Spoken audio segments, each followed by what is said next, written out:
ক্ষেতের থেকে ফুলকপি নিতে আইলাম। ননদে বলতেছে মানে ক্ষেতের ফুলকপি খেতে। বাজারের তো ফুলকপি অনেকে কিনা খায়, ওই এলাকায় আছে না ক্ষেত মেত পাওয়া যায় না, বাড়ির পাশে ক্ষেত নাই, তো আমাদের এদিকে আছে না কপি ক্ষেত আছে। এই কারণে আমি কপি ক্ষেতের থেকে ফুলকপি নিলাম, ননদের লেগে ফুলকপি নেবো। এই যে দেখেন অনেক বড় ফুলকপি, আমি তুলে নেবো। দেখেন একবারে গুড়া শাখা তুলে নিলাম। আর একটা দেখি বড় কই আছে।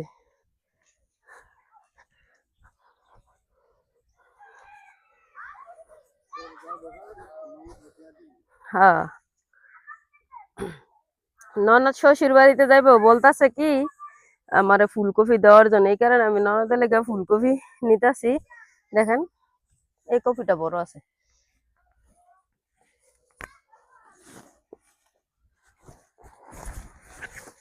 ক্ষেতের সবজি টাটকা ফুলকপি, এগুলা তো খাইতে কার না পছন্দ, সবারই পছন্দ, সবারই ভালো লাগে। দেন আমি আজকে এই যে ক্ষেতের থেকে তাজা ফুলকপি তুলে নিলাম। দেখছেন ননদের ফুলকপি দিতেছি। এই যে দেখেন রান্না তো লেট হইতেছে কেন আজকে? লেট হয়েছে আজকে তো তাড়াতাড়ি রান্না করতেছি। কি কারণে, আমার ননদ আইছে, বাগনি আইছে, মেহমান আইছে, তো কালকে ওরা আইছে, আজকে চলে যাবে, তো আজকে অনেক রান্না বান্না করলাম। সকালে ঘুমের থেকে উঠে আমি পিঠা বানাইলাম, তালের পিঠা, বাফা পিঠা, তারপরে পায়েস, এগুলো রান্না করে চাটা করে ওদেরকে দিছি, খাইছে। এনান শৈল মাছ বুনা করমু, দেশি রাতা কাটছি মুরগি, ওইটা রান্না করমু। এই যে মাংস মাংস রান্না করমু, শৈল মাছ বুনা করমু, মাছ শুকনা মাছের বাজি করবো। তো এই কারণে তাড়াতাড়ি ননদ আইসে, অনেকদিন পর আইসে, বাপের বাড়িতে একটু ভালোভাবে খাওয়া দাওয়া করা লাগে না। কি ভাত হয়ে গেছে গা? হুম। মার্গাল বা? হ্যাঁ, আমার ভাত হয়ে গেছে। এই যে ভাতের মার গাইলেন।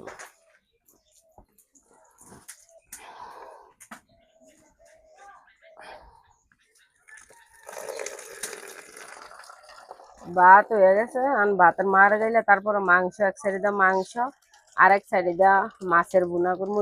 আজকে মাটির 2 চুলার ভিতরে রান্না করতেছি।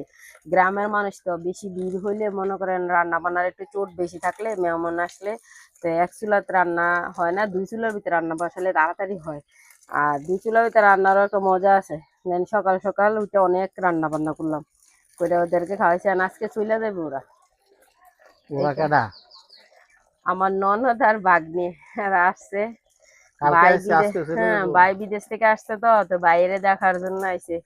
আর তো একদিন থাকলো, থাকতে বলছে, আর থাকবে না, কি চলে যাবো। তো এই কারণে আমি তাড়াতাড়ি করে রান্না করতেছি, রান্না বান্না করে দিয়ে যাইবো। তাড়াতাড়ি করে রান্না করতে হবে, এই কারণে আমি আজকে অন্যরকম ভাবে মাংস রান্না করতেছি। একবার কষান টসান, একবার এনে আমি একবার কড়াইয়ের মধ্যে সবকিছু দিয়া মাইখা নিতেছি মাংস। দেখেন এই যে দেশি মুরগ নিলাম, এদিক দিয়া শৈল মাছ বুনা করবো। হ্যাঁ, আর আমি তো হাঁস মুরগ পালি। এটা আমার ঘরের থেকে, দেখেন আমার কিনা লাগছে না, মেহমান আসছে, আমি নিজেই ঘরের থেকে আমার রাতা মুরগ ছিল একটা বড়, ওইটা নিয়ে কাইটা নিলাম, মেহমান খামু। আর তার মধ্যে তো বিশেষ মেহমান ননদ। এই যে পেঁয়াজ দিয়ে দিলাম, আদা রসুন বাটা,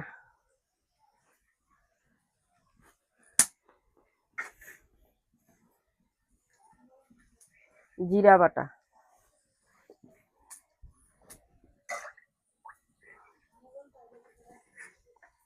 এই যে হলুদ গুঁড়া,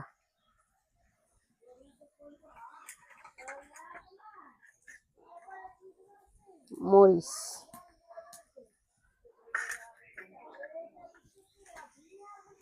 পরিমাণ মতো লবণ, কয়েকটা তেজপাতা, মাংসের মধ্যে তো তেজপাতা দিতেই হয়। সবকিছু দিয়ে দিলাম।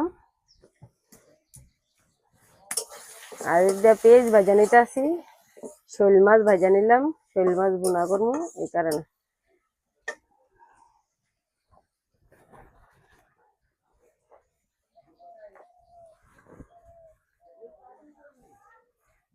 তেল দিয়ে দিলাম।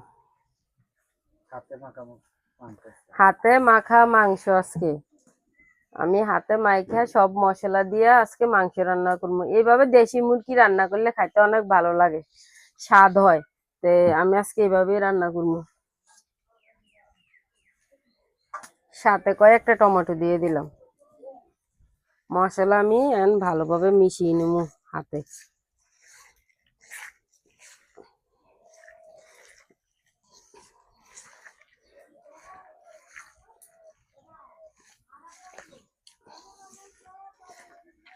বাপরে বাপ, যেভাবে মাখতাছি রান্না করবো আগে মাংস এইভাবে দেখা যাইতেছে অনেক সাথে। এইভাবে মাংস হাতে মাইকে রান্না করে খাইয়ে দেখেন অনেক ভালো লাগবে।